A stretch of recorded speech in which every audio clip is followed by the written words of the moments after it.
Hello दोस्तों, ABC coaching YouTube channel में आप सभी का स्वागत है। इस वीडियो में कक्षा 10वीं साइंस के विद्युत चैप्टर का ऑब्जेक्टिव क्वेश्चन बताने वाला हूं, जो कि आप सभी के लिए काफ़ी इंपॉर्टेंट होने वाला है। तो सभी छात्र अंत तक बने रहिएगा और इस वीडियो में बताएगा हर एक ऑब्जेक्टिव क्वेश्चन को आपको एग्जाम से पहले जो है रट लेनी है और हो सके तभी जो है कॉपी में नोट कर लीजिएगा। और दोस्तों, आप सभी से रिक्वेस्ट है कि इस वीडियो को लाइक करने के साथ साथ अपने सभी दोस्तों के साथ इसे शेयर जरूर करेंगे। तो चलिए दोस्तों, क्वेश्चन की ओर चलते हैं। देखिए, सबसे पहला क्वेश्चन स्क्रीन पर दिया हुआ है कि विद्युत आवेश का एसआई मात्रक है। तो देखिए, विद्युत आवेश का एसआई मात्रक होता है कूलाम, तो जो कि ऑप्शन नंबर आपका सी में दिया हुआ है। अगला है विद्युत धारा का एसआई मात्रक है। तो विद्युत धारा का एसआई मात्रक होता है एम्पियर। मैंने आपको बताया था कि जितने भी एसआई मात्रक है ना, उनको आप लोग अच्छे से याद कर लेंगे। साथ ही दोस्तों, आपको फॉर्मूला से रिलेटेड भी आपके एग्जाम में क्वेश्चन पूछे जाएंगे, जो कि यहाँ पे ऑब्जेक्टिव में आपको बताने वाला हूँ। ध्यान दीजिएगा। देखिए, नेक्स्ट क्वेश्चन है कि विद्युत का एसआई मात्रक क्या है। तो मैंने बताया एम्पियर, ऑप्शन नंबर डी इसका सही आंसर हो जाएगा 2 का।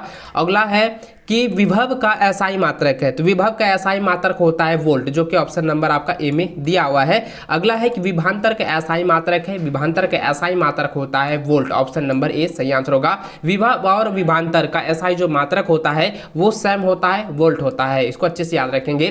प्रतिरोध का एसआई मात्रक क्या होता है। तो प्रतिरोध का एसआई मात्रक होता है ओम, जो कि ऑप्शन नंबर आपका बी में दिया हुआ है। अगला है विशिष्ट प्रतिरोध या प्रतिरोधकता का एसआई मात्रक है। तो दोस्तों, यह जो है वो ओम मीटर होता है। इसको अच्छे से आप लोग याद रखेंगे। ये काफी बीबीआई क्वेश्चन है, प्रीवियस ईयर में भी ये क्वेश्चन पूछा गया था और इस चैप्टर से जो है लगातार जो है आप लोगों को 6 से 7 क्वेश्चन आपके 100% जो है बोर्ड की परीक्षा में पूछे जाएंगे। इसलिए आप लोगों को जो है निवेदन करना चाहूंगा कि इस वीडियो में बताए गए हर एक क्वेश्चन को जो है काफी सीरियस से लीजिएगा और आपको जो है इसको अच्छे से याद लेनी है, याद कर लेनी है। नेक्स्ट क्वेश्चन है कि विद्युत शक्ति का एसआई मात्रक है। तो देखिए दोस्तों, विद्युत शक्ति का एसआई मात्रक होता है वाट। ठीक है, ऑप्शन नंबर आपका बी में दिया हुआ है। इसको अच्छे से याद रखेंगे। अगला क्वेश्चन है कि निम्न में कौन सा मात्रक वाट के बराबर है। तो दोस्तों, इसका आंसर हो जाएगा जूल प्रति सेकंड, ऑप्शन नंबर हो जाएगा ए, जूल प्रति सेकंड, J/S। ठीक, इसको अच्छे से याद रखेंगे। अगला है ओम मात्रक है। तो ओम किसका मात्रक है। मैंने भी जस्ट बताया ना कि प्रतिरोध का एसआई मात्रक होता है ओम। तो यहाँ पे पूछा गया है कि ओम जो है ये किसका मात्रक है। तो दोस्तों, इसका आंसर हो जाएगा ऑप्शन नंबर बी हो जाएगा, प्रतिरोध का। इसको अच्छे से याद रखेंगे। अगला है कि विद्युत ऊर्जा का व्यवहारिक मात्रक है। तो विद्युत ऊर्जा का व्यवहारिक मात्रक क्या होता है, किलोवाट घंटा, जो कि ऑप्शन नंबर ए में आपका दिया हुआ है। ठीक, इसको अच्छे से याद रखेंगे। अगला क्वेश्चन है कि किलोवाट घंटा यानी कि kWh किस राशि का मात्रक है। यानी कि अभी मैंने बताया विद्युत ऊर्जा का एसआई मात्रक यानी व्यवहारिक मात्रक क्या है, किलोवाट घंटा। तो यहाँ पे पूछा गया है कि किलोवाट घंटा जो है किस राशि का मात्रक है। तो दोस्तों, इसका आंसर हो जाएगा विद्युत ऊर्जा का, ऑप्शन नंबर ए जो है सही आंसर होगा। इसको अच्छे से याद रखेंगे। देखिए, मैंने बताया था ना कि आपका फॉर्मूला से भी यह क्वेश्चन पूछेगा। तो देखिए, फॉर्मूला आ चुका है। तो देखिए, यहाँ पे क्वेश्चन दिया गया है कि विद्युत परिपथ की शक्ति होती है। तो विद्युत परिपथ की शक्ति होती है दोस्तों V²/R, जो कि ऑप्शन का सी में दिया हुआ है। ऑप्शन नंबर आपका सी जो है राइट आंसर हो जाएगा V²/R। इसको याद रखेंगे। ये काफी बीबीआई है और आपकी बोर्ड की परीक्षा में 100% टच होगा। ठीक है, देखिए अगला क्वेश्चन है कि V/I का अनुपात कहलाता है। तो V/I का अनुपात कहलाता है प्रतिरोध। आपको मैंने बताया था ना, R जो होता है वो जो क्या होता है, V/I होता है। ठीक है, और I बराबर क्या होता है, VR होता है। ये जो है ओम को नियम में भी मैंने आपको बताया था और ओम के नियम के अनुसार से ही ये जो प्रतिरोधकों की जो है अनुपातिक मान जो है आपको ज्ञात होगा और मैंने पूरी तरह से इसको क्लियर रूप से बताया था। तो यहाँ पे क्वेश्चन है कि V/I का अनुपात कहलाता है। तो V/I का अनुपात कहलाता है प्रतिरोध, ऑप्शन नंबर ए जो है सही आंसर होगा। इसको अच्छे से याद रखेंगे। अगला है कि विभवांतर मापने वाले यंत्र को क्या कहते हैं। तो विभवांतर मापने वाले यंत्र को कहते हैं वोल्टमीटर, ऑप्शन नंबर बी इसका सही आंसर होगा। अगला क्वेश्चन है कि विद्युत मापने वाले यंत्र को क्या कहते हैं। देखिए, यहाँ पे था विभवांतर मापने वाला और यहाँ पे अगला क्वेश्चन में दिया है कि विद्युत धारा मापने वाला। तो दोस्तों, इसका आंसर जाएगा एम्पियर। विद्युत धारा मापने वाले को क्या कहते हैं, यंत्र को ए मीटर कहते हैं। ठीक है, इसको अच्छे से याद कर लेनी है। और साथ ही दोस्तों, डीसी और एसी के बारे में आप लोग अच्छे से पढ़ लीजिएगा। विद्युत चैप्टर से जो है कई सारे क्वेश्चन ऐसे हैं जो कि आपको आपको घुमा के पूछेगा, लेकिन आपको जो है घबराना नहीं है और इसको जो है अच्छे से आप लोगों को याद कर लेनी है, ठीक है। और ये नहीं कि आप लोग एग्जाम में गए और एग्जाम में आप भूल गए, तो ऐसा नहीं होना चाहिए। जो भी चीज है आपको पूरी तरह से क्लियर एकदम याद कर लेना है, ठीक है, ताकि एक भी चीज आपसे ना छूटे। देखिए यहाँ पे नेक्स्ट क्वेश्चन दिया गया है 16 नंबर, कहता है एक कूलम आवेश कितने इलेक्ट्रॉनों के आवेश के तुल्य होता है। तो दोस्तों इसका आंसर हो जाएगा 6 × 10⁻18 इलेक्ट्रॉन। ऑप्शन नंबर ए जो है सही आंसर होगा। अगला है प्रत्येक इलेक्ट्रॉन पर कितना कूलम्ब ऋण आवेश होता है। तो यहाँ पे कूलम्ब ऋण पूछा गया है, तो दोस्तों इसका आंसर जाएगा 1.6 × 10⁻−19 कूलम्ब। ये काफी इंपॉर्टेंट सवाल है और ये बार बार पूछा जाता है, ये रिपीटेड क्वेश्चन है, हर एक बोर्ड की परीक्षा में ये क्वेश्चन देना अनिवार्य ही है। तो इसको जो है 16, 17, ठीक है, इसको अच्छे से याद रख लेंगे। देखिए अगला क्वेश्चन यहाँ पे दिया हुआ है कि 18 नंबर, कहता है विद्युत परिपथ में ए मीटर को किस क्रम में जोड़ा जाता है। तो दोस्तों विद्युत मीटर को जो है श्रेणी क्रम में जोड़ा जाता है। ऑप्शन नंबर ए इसका सही आंसर होगा। अगला क्वेश्चन है कि विद्युत परिपथ में वोल्ट मीटर को किस क्रम में जोड़ा जाता है। इसको जो है पार्श्व क्रम में जोड़ा जाता है। ऑप्शन नंबर आपका बी सही आंसर होगा, ठीक है, याद रखेंगे। अगला है कि किसी विद्युत परिपथ में दो बिंदुओं के बीच विभवांतर मापने के लिए वोल्ट मीटर को किस प्रकार संयोजित किया जाता है। तो दोस्तों इसको किया जाता है समांतर क्रम संयोजन में, तो ये वाला हो जाएगा समांतर क्रम। ऑप्शन नंबर बी सही आंसर होगा, ठीक है, इसको अच्छे से याद रखेंगे। अगला क्वेश्चन देखिए यहाँ पे दिया हुआ है कि उस युक्ति का नाम लिखिए जो किसी चालक के सिरों पर विभवांतर बनाए रखने में सहायक करती है या सहायता करती है। तो दोस्तों इसका आंसर हो जाता है बैटरी, ठीक है, ये हो जाएगा ऑप्शन नंबर ए सही आंसर होगा।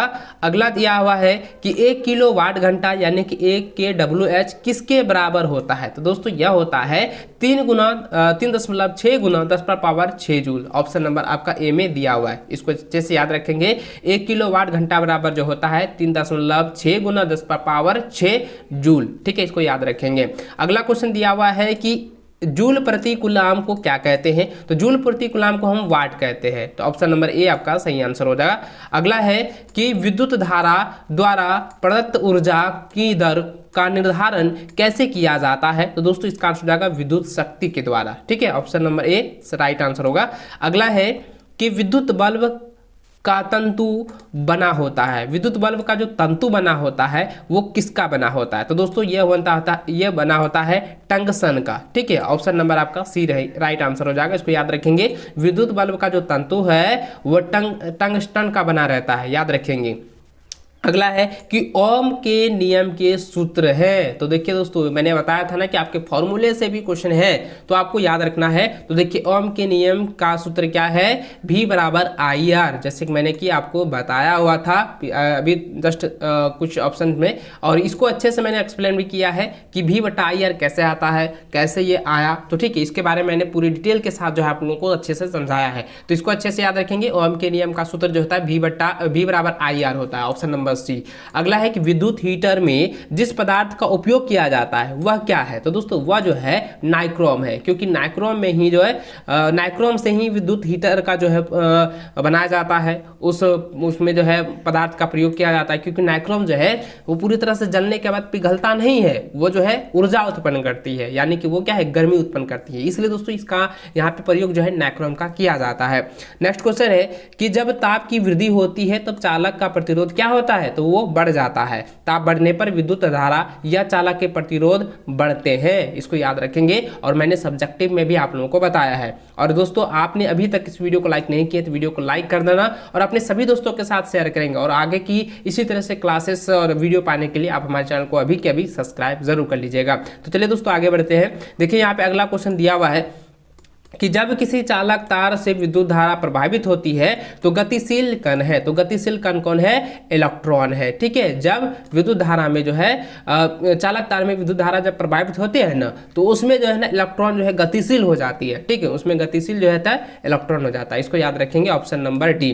अगला है कि फ्यूज को विद्युत परिपथ में किस क्रम में जोड़ा जाता है। तो दोस्तों इसको हम श्रेणी क्रम में जोड़ते हैं, ठीक है। फ्यूज को आपने देखा होगा कि घर में, आपके घर में भी फ्यूज लगा होगा, होगा, आपने देखा होगा कि फ्यूज जो है किस स्थिति में जोड़ा जाता है, किस क्रम में जोड़ा जाता है। तो याद रखना है कि फ्यूज को हम लोग श्रेणी क्रम में जोड़ते हैं, ठीक है, याद रखेंगे। चलिए अगला क्वेश्चन दिया हुआ है कि निम्न में से कौन सा पद विद्युत परिपथ में विद्युत शक्ति को निरूपित नहीं करता है। तो दोस्तों इसका आंसर हो जाएगा I/R²। ऑप्शन नंबर बी जो है ये विद्युत परिपथ की विद्युत शक्ति को निरूपित नहीं करता है। ऑप्शन नंबर बी इसका सही आंसर होगा। अगला है कि चालक के सिरों पर, ठीक है, चालक के सिरों पर विभवांतर बनने से धारा की प्रबलता पर क्या प्रभाव पड़ता है। तो दोस्तों यह जो है चालक तार पर प्रबलता जो है विद्युत धारा की ये बढ़ती रहती है, यानी कि ये जो है बढ़ती है। ऑप्शन नंबर ए जो इसका सही आंसर हो जाएगा। इसको अच्छे से याद रखेंगे। और आई होप दोस्तों इस वीडियो में मैंने जितने भी क्वेश्चन बताए हैं आपने कॉपी में नोट कर लिया होगा और इसको जो है एग्जाम से पहले अच्छे से रख लीजिएगा।